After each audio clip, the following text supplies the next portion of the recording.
What's up, college football fans, Mean Green fans, and UTSA fans? Sonoy Valente here once again with the Mean Green Show. Today, I'm joined by Jared and Adrian from Alamo Dome Audible,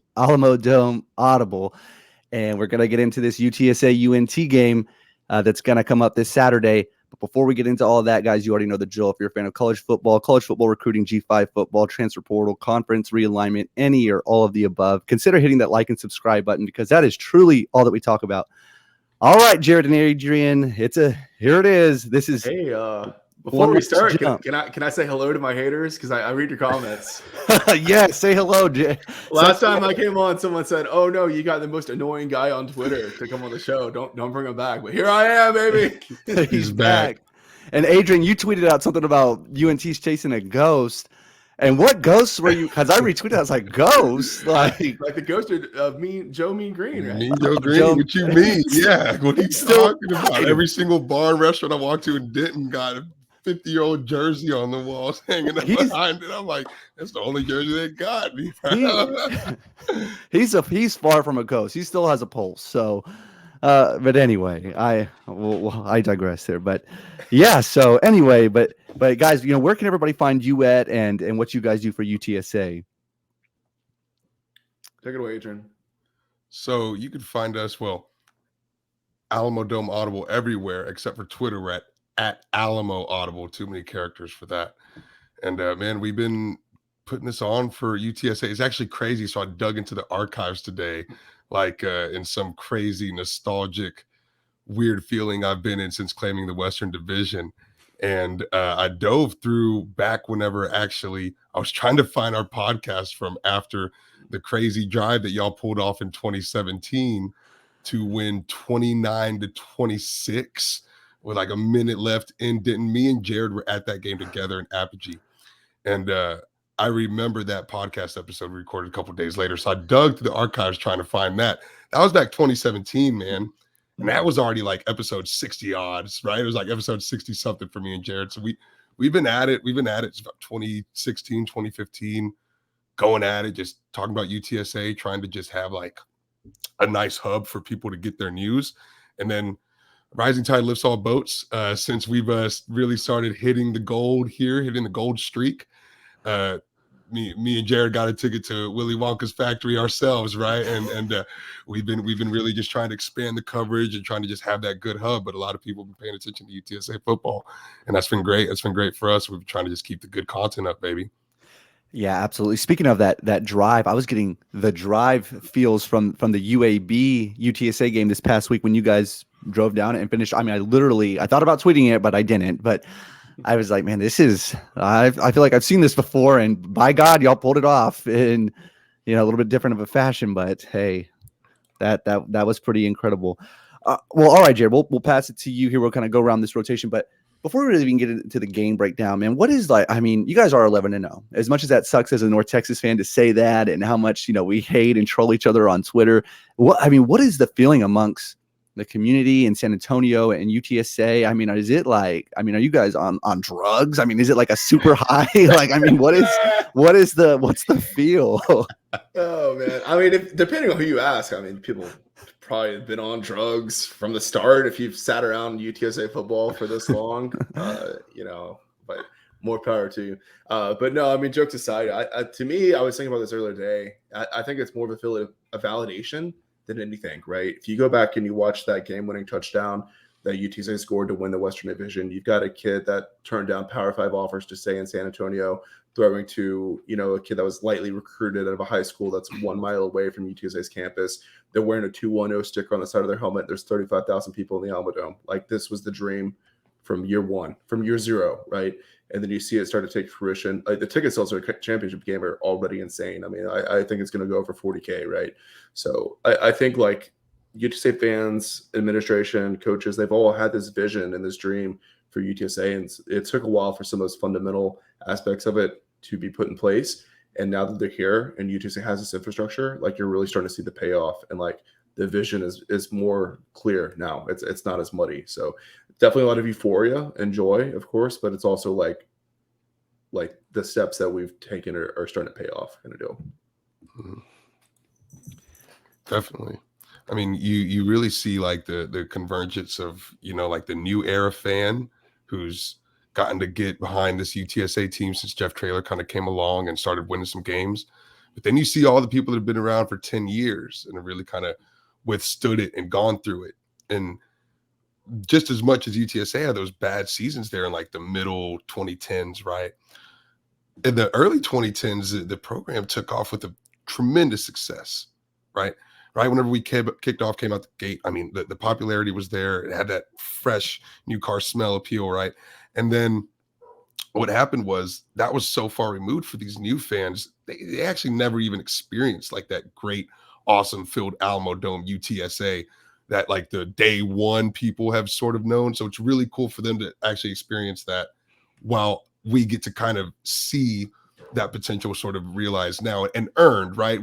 It's not the new car smell anymore. We've earned that attendance through victories, through wins now, through a good on-field product. So that's been really cool to see too.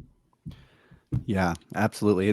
I imagine it has been. It's been pretty atrocious for North Texas fans like us to see it from afar, but I bet it's pretty special if you're a UTSA fan. Yeah. So let me ask you guys this. I mean, statistically, this shouldn't be that close of a game. I mean, just really shouldn't be. And I'm kind of speaking from my own perspective here, as if I was at North Texas, or I am a North Texas fan, but if we were 11-0 and playing you guys at the end of the season, I just personally wouldn't feel good. I've just been cursed so many times as all my sports teams. Like, never had any luck cheering for anyone, North Texas included, unfortunately. But I mean, what is the feel? I mean, is there any like, okay, we're one game away from the regular season technically being perfect? I mean, obviously there's still the conference championship game, but is there like, oh crap, like, imagine what this would do for the rivalry though. As much as you guys don't want to even think about that would elevate this rivalry so much if North Texas pulled it off. We talked about it, dude. Oh my gosh, dude, that would be like, oh man, that would be crazy. But is there any like concern of just don't F this up? Like, what's the feel like if there's any at all with that? I mean, I think you make a good point. Like, statistically, it shouldn't be that close, right? When you look at what the teams bring to the table. I was looking at the Pro Football Focus like numbers and just the raw statistics and all like common opponents. Like, there's really no reason this game should be close. And my brain tells me that, but my heart tells me this is going to be a 2-score game, right? Because like we've seen all these games in the series be crazy, and the two teams definitely don't like each other. And I think that goes from the top level down, right? Like, I was shocked when Coach Traylor was talking about trying to ruin UNT's season this week. I was like, oh, really? Like, damn. I kind of thought you'd be past that at this point. But yeah, I mean, I think like the fact that these programs don't only compete on the field, they compete. Sorry, my cat's like, dude, he's always making his always appearance. He knows. He's fan. He knows when he's on the Mean Green show. Yeah, it's time for him to come out. But no, I think the fact that they compete on the recruiting trail just as much, if not more, than on the football field keeps it spicy year in and year out. I think the coaches, like, it's important for them to get a win over each other. And for me personally, the fact that UNT is kind of like backed up against the wall, still a chance they could go to a bowl game at 5 wins. They've done it before, as we know. But 6 wins will pretty much probably guarantee it this season. And then, of course, there's the whole, hot seat situation with Littrell. And, it seemed like, that was all but done a couple weeks ago. And then they rattled off 4 wins in a row. So, I'm going to ask you later, but it's a really important game for both schools. Yeah, I would agree with that. It's, I think if you asked a majority of the fan base as a little bit written off the trap game feel, I think they're pretty confident in the team, but a little bit of that feeling exists. Sure. I mean, you can't escape it, right? I think this team is highly locked in. However, I mean, look at the line. I think Vegas is respecting the rivalry to a degree. You know what I mean? It only opened up at 13, despite the records and despite the offensive output too. And then you see it's actually creeped down a couple of points, down to 10.5 now. And I think that's super reasonable. I think this is something that we could see have a little bit of a blow for blow feel to it, man. Absolutely. This team, I mean, this game for these teams in the locker room, it means something. That rivalry, I think, is super, super present. And we got to call it what it is. It's a rivalry for sure. Yeah, and it kind of back to Jeff Traylor's comment of he's like, yeah, North Texas could ruin our season, with one loss. I mean, that would ruin. I mean, that would be unfortunate and horrible. Yeah. But still a very successful season. 11-1. Ruined is a big word. Yeah, no, he said ruin. I mean, I'm just quoting. I know. Yeah. I was like, good God. And then he says, but we can ruin North Texas's seasons too. And I was like, well, dude, we're already, dude, no, he did not mean that. He didn't mean to ruin the season. He meant ruin more than that. He said it several times. He said it like 3 or 4 times. I heard with my ears. I was like, I can ruin Coach Littrell's career potentially. I'm like, dude, good God, man. He's speaking like he's trying to get that man out of the paint. Dude, right. Whoa, Traylor, man, he's got the money in the bag now. He's the new kingpin. Like he's chasing everybody out, guns blazing.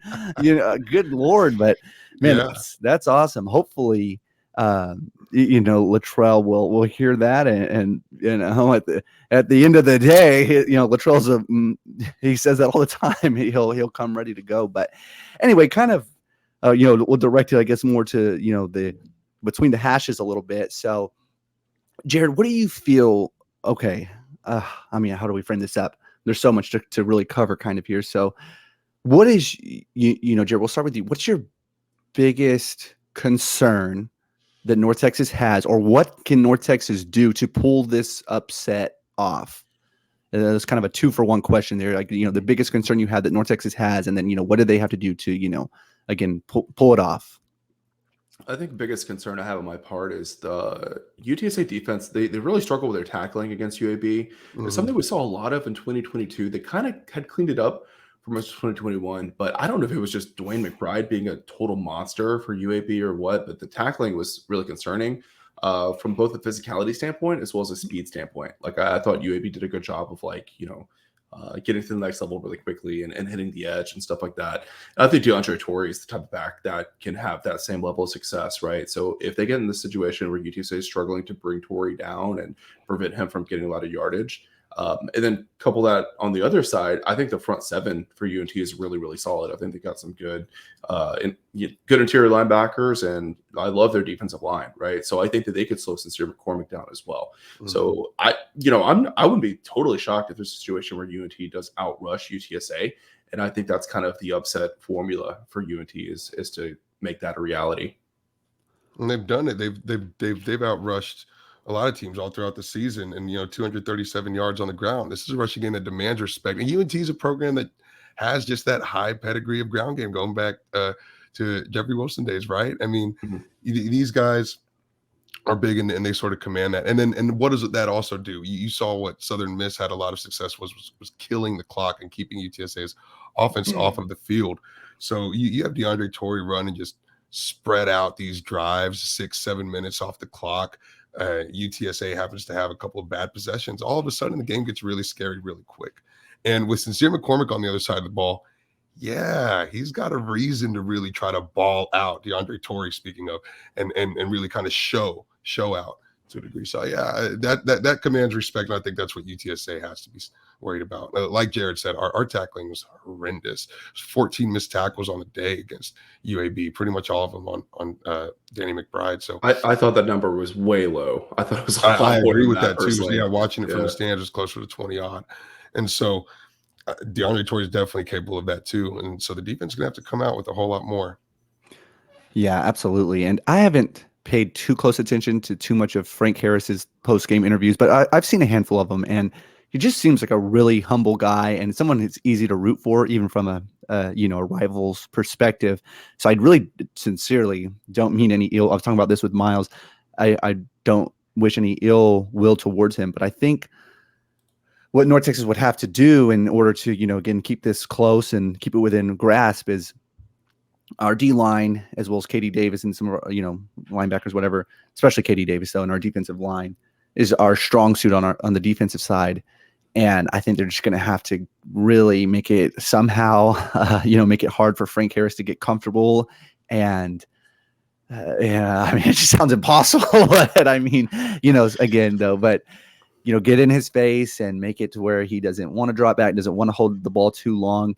And, it's kind of a tall order, but I think that would be the key, factor as far as shutting down the UTSA offense, and then as far as what we have to do offensively, I don't know, man. I mean, UAB came out and scored within 6 seconds, it seemed like, and you guys never stopped. So, and I mean, Ani's going to have to really, show up and ball out, and we're down on 3 receivers and whatnot. But I mean, it is what it is at this point. So they're just going to have to rise to the occasion and know it's a rivalry, and screw the records at this point and the injuries, and just go out and pull out a David and Goliath miracle, I guess. I mean, but so we'll see how that goes.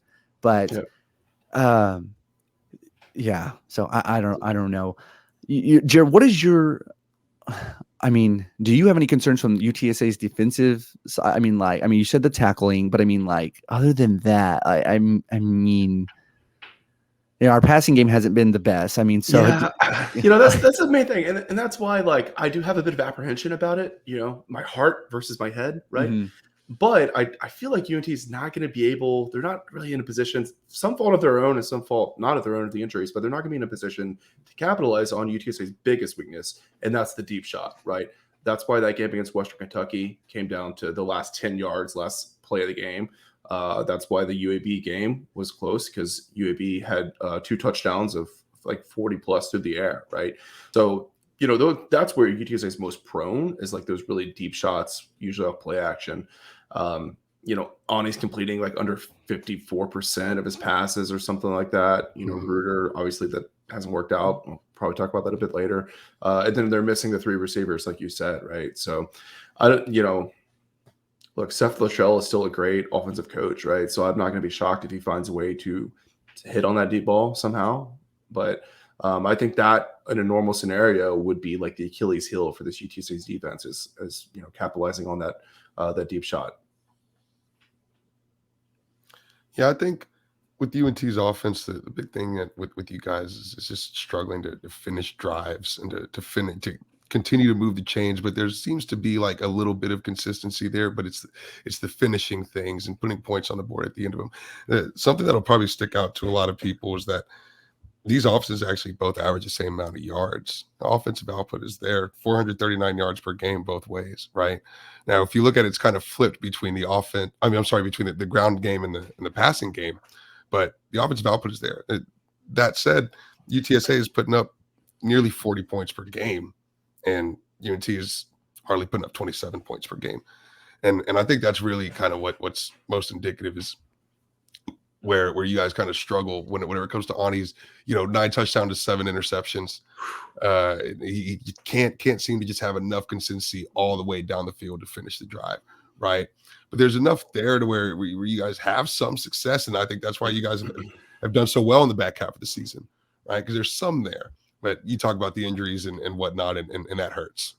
Yeah, so do you mind if I hop in with a question for you? Yeah, I was just about to flip it to you. So let's switch gears here to the Alamo Dome Audible, and Jared, take it over, and you could pass it to me, and I'll pass it down to Jared. Yeah, sure. Well, I mean, since we've been talking about Ani, I definitely want to ask you about the quarterback situation in UNT. Yeah. I mean, there was kind of this vibe that Littrell was a bit of a quarterback whisperer. He plucks Mason Fine out of Locust Grove, Oklahoma. Did I get that right? Mm-hmm. You did. Nice. Well, I have to remember, because I got 6 years worth of flack from Mean Green fans for making fun of Mason Fine for being 5'7", which I'll never live down, and that's fine. I love watching Mason out there in the Canadian League, doing his thing.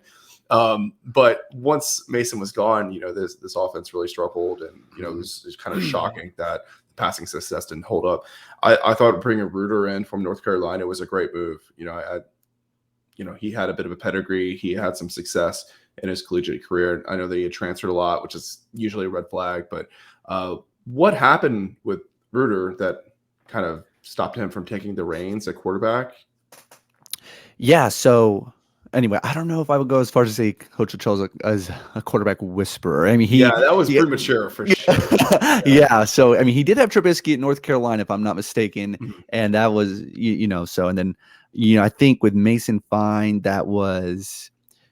We struck gold. I mean, really, I think Mason Fine's size is just what, if he was taller, I think he would have been a Power 5 guy, easy. A very successful one at that. So I think we just got really lucky there, because that year we had Mason Fine We had an Alabama transfer, and they just kept talking about this true freshman Mason 5'9", but Mason Fine. And, it just kind of, he ended up taking over as a true freshman and did, fairly well. So anyway, to Jace Ruder's point, as far as, why did that maybe not work out, or, I don't know if the story is necessarily over there as far as Jace Ruder's tenure at North Texas. I wouldn't close the book on it just yet, but kind of a little bit too is what has happened. Ruder came in, he was not here for spring ball. He was still at North Carolina. Then when he came in, he had, 3 weeks, maybe with pads or whatever. A very short window to get ready. Mm-hmm. And kind of pure speculation here, but I want to say that there might have been some pressure from maybe fans or media or whatever the case may be. If we brought in a transfer quarterback, we wasted a scholarship to bring in a transfer down. So are we really not going to play this guy? That's just why. Did we bring a transfer in to be a backup? Right. Probably not. So I can't help but feel that maybe they prematurely possibly put him in, whenever I don't know if he was ready to start. Again, he had very limited time with the receivers. We were down receivers very quickly, as in Jair Shorter, Tommy Bush, Deontay Simpson. The off the field issues was excused from the team after the UAB game.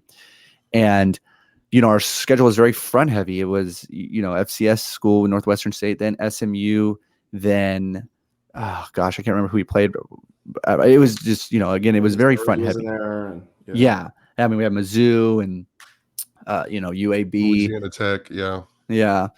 And I don't know if I said, but they were in there too. They've fallen off a bit since we've played them, but yeah, Right. They're a respectable program. So, and, it just didn't really click. And then when we pulled him and then we put Ani in, we still had our bumps and bruises, but it's more of again, speculation. I almost concerned it to wreck maybe confidence. You know what I mean? Should we have tried to, as much, if Ruder would have got in and balled out, then Seth Littrell looks like a genius. Mm-hmm.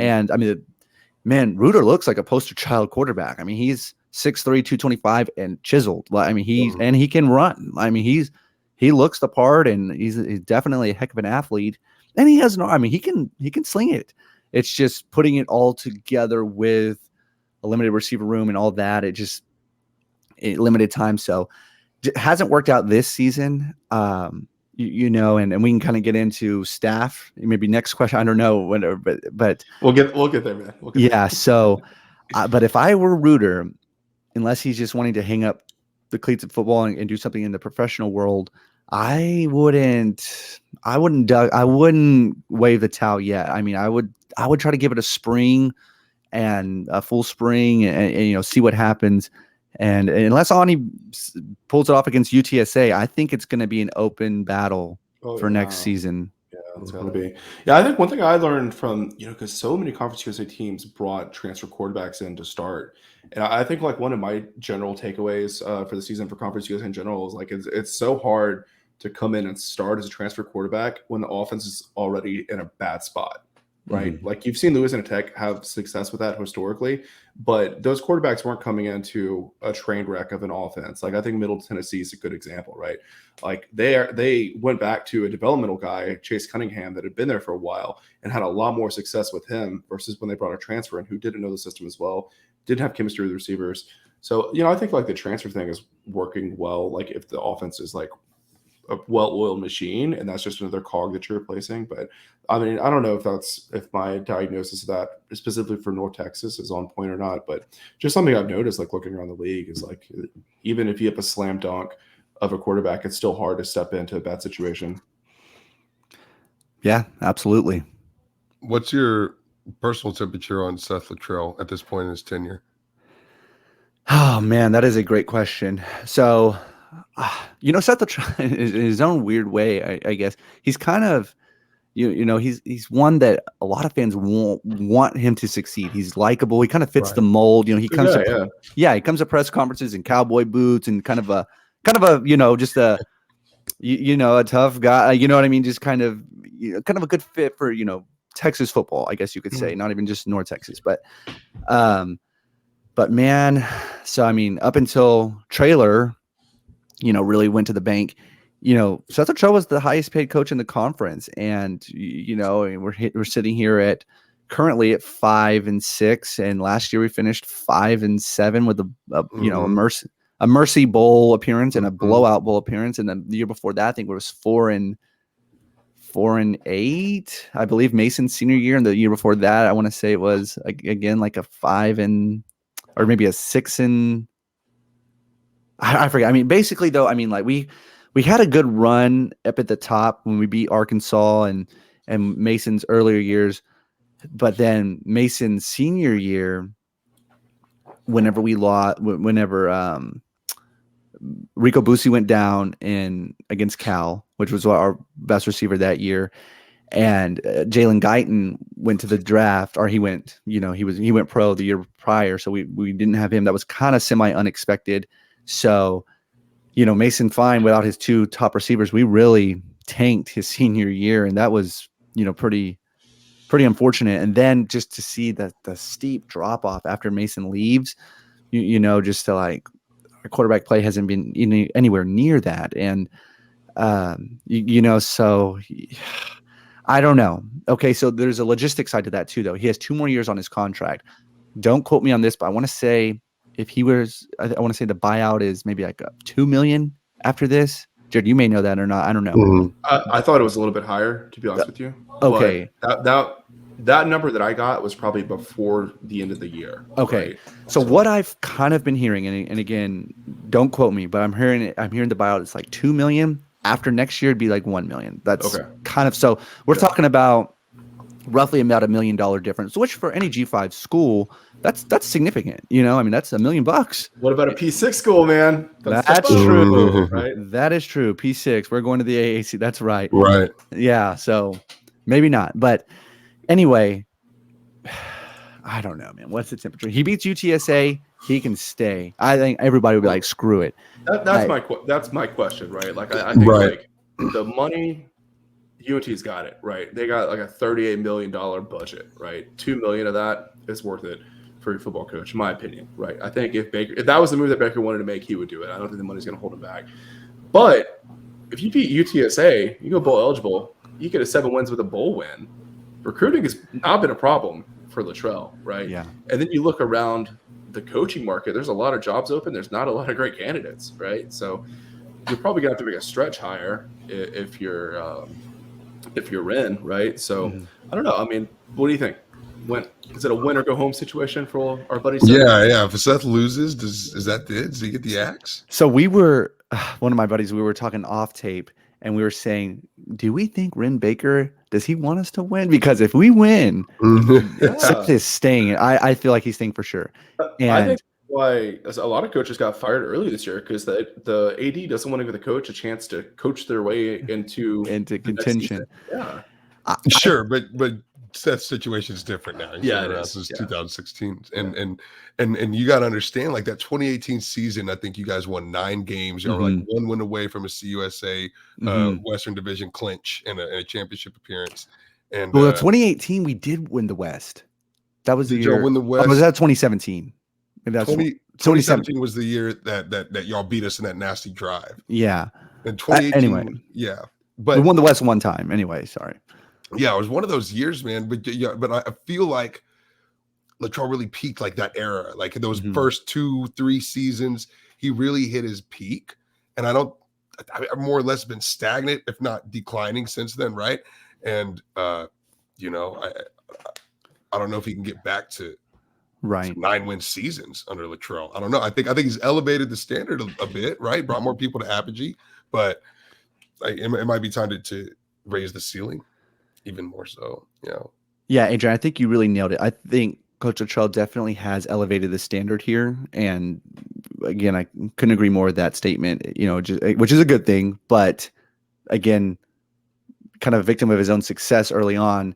He's not playing to what you're not paid what he's paid to, put out middle of the pack, in Conference USA seasons. To go to a bowl game with your APR score. Yeah, exactly. We went through sort of the same sort of thing with Frank Wilson, who, by the way, was hired in the same offseason as Seth Littrell was, right? And that was the crazy, symmetry between these programs that's always existed. But you know, he definitely elevated the standard at UTSA. Not a lot of fans give him very much credit for doing that. But you know, he dropped off a heck of a lot faster than Seth Littrell did. Seth Littrell sustained his early success a little bit better than Wilson did. But long term, yeah, you know, maybe it was better for UTSA to kind of move up the ladder a little bit sooner. And I think it's inevitable for UNT to do the same. Yeah, and I think one thing that's gonna be interesting if Rim Baker, our athletic director, has a shot at the guy he wants or one of his top 2 or 3 candidates or whatever. I think he's going to go for it. This is all assuming UTSA. We lose to UTSA. I think he will make the move. However, there's so much coaching movement right now that if his number 1 guy is not available, then then I don't know what he does. Then does he try to go for his second guy? I mean, does he go for worth it? Right? Yeah. Do we hold this out for another year? And again, we are Power 6 about to be, so that is not as much. But then you still get to save $1 million potentially, and then maybe you have a shot at a candidate that you want more the following year. Mm-hmm. And there is concern, and I hate even saying this. Our roster is pretty talented. From again, CUSA. I mean, there's some real young talent, and there is concern that if Littrell doesn't come back, is it going to be a mass exodus? Like that's a concern among some. If you hire the right guy, it won't be, because we saw it. UTSA definitely had that same concern. Yeah, nobody transferred. Nobody, because Frank Wilson did a heck of a job of bringing really good recruits. That's who we're undefeated with, is Frank Wilson's guys. And half of those guys leave. This UTSA team is not nearly as potent as it is. That's true. And so it really depends on who you bring in after, to a degree, Yeah. But let me ask both of you guys, Jared and then Adrian, which coach would strike fear to you guys as UTSA fans that UNT would hire? Joey McGuire was my big one. I'm sorry. I know it hurts. Yeah. I know it hurts, but I liked him a lot better as a North Texas coach than Texas Tech coach, though. To be fair. Kind of a big jump for him. So I think another guy I've seen some UNT fans mention is my boy Colby Carthel at SFA. So they've been building that program back. When he got into SFA, they were in one of the worst spots that program's been in a long time. And during the playoffs, they played Incarnate Word this week. I really like their chances of beating I guess they're the Southland Conference champion this year, the Cardinals. And it's probably a year too early for him, right? So, like, to your point, like, wait out another cycle. Recruiting is still good. You haven't bottomed out. If Carthel makes a playoff run and then comes back and he has same level of success at SFA as he gets more of his recruits in, he's going to be primed to make that jump up to the FBS level. So that's the guy that I would be targeting. And I think he really fits that Jeff Traylor mold. Like, I think UTSA has kind of given Texas G5 programs a blueprint of what kind of coach to hire to build relationships recruiting wise and give your school an identity and a brand, make them fun and approachable. I've been following Coach Carthel on Twitter when he was at A&M Commerce, and a lot of stuff that Jeff Traylor has been doing at UTSA and getting a lot of publicity and love for it is stuff that I saw Carthel do years ago when he was at A&M Commerce and now at SFA, right? So I would love that hire for UNT, and it would be such a fun matchup because him and Jeff are really good buddies, right? Yeah. So for them to go in a rivalry game year after year, that would just be great for the AAC. It'd be a lot of fun to watch from just a football fan perspective. Yeah. Mm-hmm. Yeah, I definitely agree with that. And I agree with just sort of the general premise that I think it'd be good for UNT to go with like an up and coming direction rather than maybe someone that's been around or someone that's more established. Yeah. I like Carthel. I agree with that. I thought you were going to say Graham Harrell. Yeah. I mean, Jason Garrett's on the market. He's got that's true. Jason Garrett's on the market. I'll bring the casual fans. Bring him back to Dallas, baby. Oh, yeah, some of the North Texas fans, because I said something. I bet he'd be a good recruiter, and North Texas fans like, he's too. I forget what they said, but he was a quarterback for the Dallas Cowboys. I mean, he's kind of a personable guy. You know what I mean? Like, I mean, he would do fine. He would do fine. Yeah. Dude, he might. I mean, that might. Yeah, that would be. I mean, that would be blockbuster. Like, you talk about people getting juiced up about that, man. Yeah, I mean, everyone would be on board the bandwagon for sure. Oh, that'd be nuts, man. Yeah. Jerry Jones would probably be at the game. Oh, his grandson could transfer to North Texas. Oh, There now, you go, man. now you're talking. No. Red's dude, gonna have to with slap the me some money. city. I'm doing some consulting right here. You know? Oh, that is Get the city something, behind you on that one for sure. dude. That is great. Yeah, I might just send an email, but oh man, that's good stuff. But yeah, Jared, anything else? I wanted to ask, going into the American Conference, obviously we're all jazzed about it. Oh yeah. We all watched that UTSA UAB team game get relegated to ESPN Plus. That was like, for me, that's final nail in the coffin. Like, I don't even have any sympathy for Conference USA anymore after that. So the exposure is gonna be great, the money's gonna be great, yada yada yada. But specifically, I want to hear your perspective of how that impacts the SMU rivalry, right? So those schools have been playing each other for a while, but when you're on the same conference, it's a little bit different, right? Because one school can pull out of it at any time, and then you're not always playing, and the other sports as well. So, like, do you think it's going to help take that rivalry to the next level, or maybe kind of like reestablish it? Because I know SMU fans have been kind of dismissive of it. Yes. So yes, short answer is yes, because I've always said who's our biggest rival, SMU or UTSA? I always said UTSA because we're in the same conference. I just kind of viewed SMU. I mean, like it or not, I mean, the facts are they're in a better conference. At least they were, being the American in Conference USA. So if we lose to them, whatever. I mean, they have more resources than us. It is what it is. So, but we lose to UTSA, that's different. I mean, we're all on the same level here, or in the same conference, all of that. Yeah. And whatever. And yes, SMU has always kind of tried to play down the North Texas rivalry and play up the TCU rivalry, probably for the same reason why we try to play whatever. Yeah. So, but every time that it hasn't been a lot, but whenever we would get a win on them, it was not fun for that. It was like, oh my God, we got beat, by these, all the prep guys coming out, and it's it's funny, their dad's gonna sue us and all that, but anyway, but now that we're all gonna be in the same conference, I think.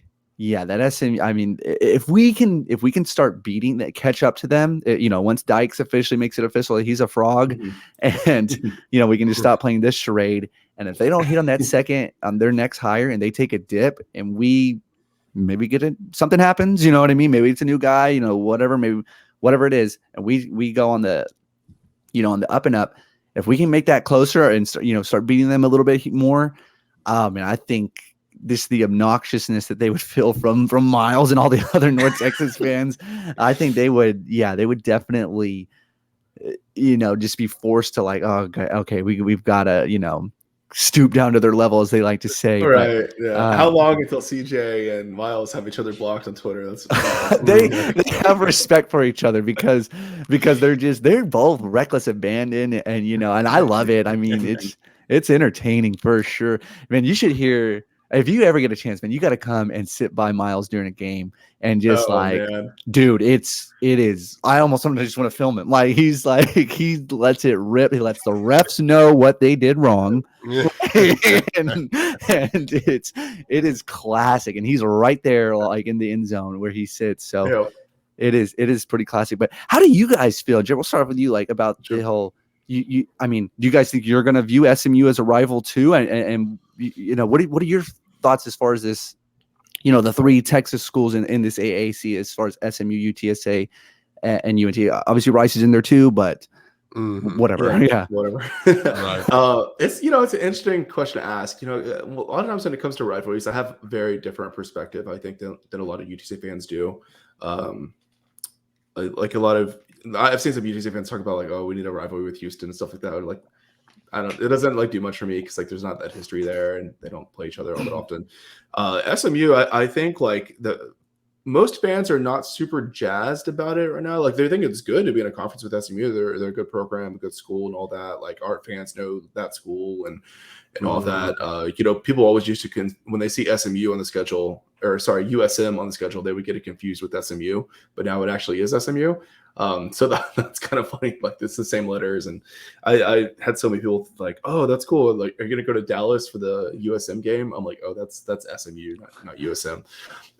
But I think that once UTSA really hands SMU a big L for the first time, it's gonna get nasty. For a lot of reasons you talked about, prep Mhm. kids, my daddy's going to see you. The demographics at UTSA versus SMU couldn't be more different. Those two schools have nothing in common. Same with North Texas and SMU. Anyway, keep going. Yeah. So that is going to be a lot of fun. I think that one's really going to develop. And I think everyone's like really excited that UNT's making the jump with us, right? Like I was like proud and surprised that I didn't see the take on Twitter that we need to be leaving UNT behind us kind of deal, right? You have seen that from other schools when it comes to realignment, right? And I think it's a shame that UCF and USF aren't going to play each other anymore. Like I know USF is on a hard time, but like it's important to protect those traditions. And I know that UTSA and UNT don't have a long storied tradition. It's not like our grandparents grew up watching those rivalries or anything, but it gives it a chance to grow and to build. And I think like these two programs in general have always gone head to head against each other in a lot of different ways on and off the field. And I think it's kind of like a Cold War, like, oh, UNT's got an indoor practice facility, well, we better go build one because it's an arm race, you know what I mean? So I'm all for it. And Bryce can hang out too, that's fine. Like, well, that's cool, we'll take it. if that's the price of SMU and North Texas, like, that's cool. No, I think an authentic relationship or rivalry relationship has been budding between UNT and UTSA for a long time, since the beginning of these programs' history playing each other. And I think it's fantastic for them to go to this conference together and to continue this rivalry. Like you say, Jared, the history is so short, right? So not too many people comprehend it if you haven't been around. But if someone were to make a video montage of like the freaking ice game in North Texas, the game that we ruined y'all's chances, the drive that y'all defeat us in, right? JT jumping over the offensive line. I mean, you got to understand this. Out of 8 games, this record is tied up 4-4, baby. These are storylines. Like, pretty much every year these two teams have met on the field. The result of the game has actually mattered, right? Like, if UNT goes and beats SMU can still accomplish all their goals for the season. Same vice versa, right? But it's different with UTSA, right? Because it's practically impossible for UTSA to lose to UNT, and well, this year's the exception, but you're not going to go 11-0 every year. But it's practically impossible for one of these schools to lose to each other and still win the division, right? Right. So that's why like this rivalry's developed the way that it has, and then from the recruiting aspect too. I'm glad you mentioned Josiah Talofs like leaping over the UNT center to sack Mason Fine. That was like a symbolic play. Like the narrative of that is really intriguing, and I think it keeps the fans invested. So I'm super stoked that this is. The regionality of it is great. The demographics are different between Denton and San Antonio, right? And so you got a little bit of butting heads there.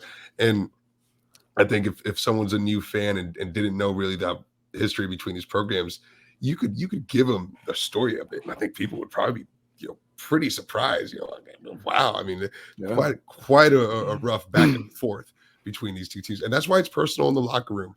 And that's why you hear like the subliminal jabs and press conferences between coaches and stuff.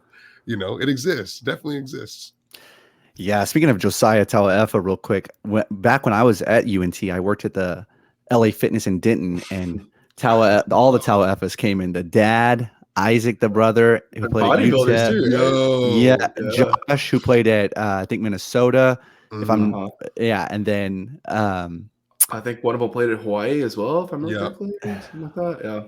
Maybe. Yeah, I don't know. But but that's when, JT, he was younger. He was still at Lake Dallas. It was Lake Dallas, right? Is where he went.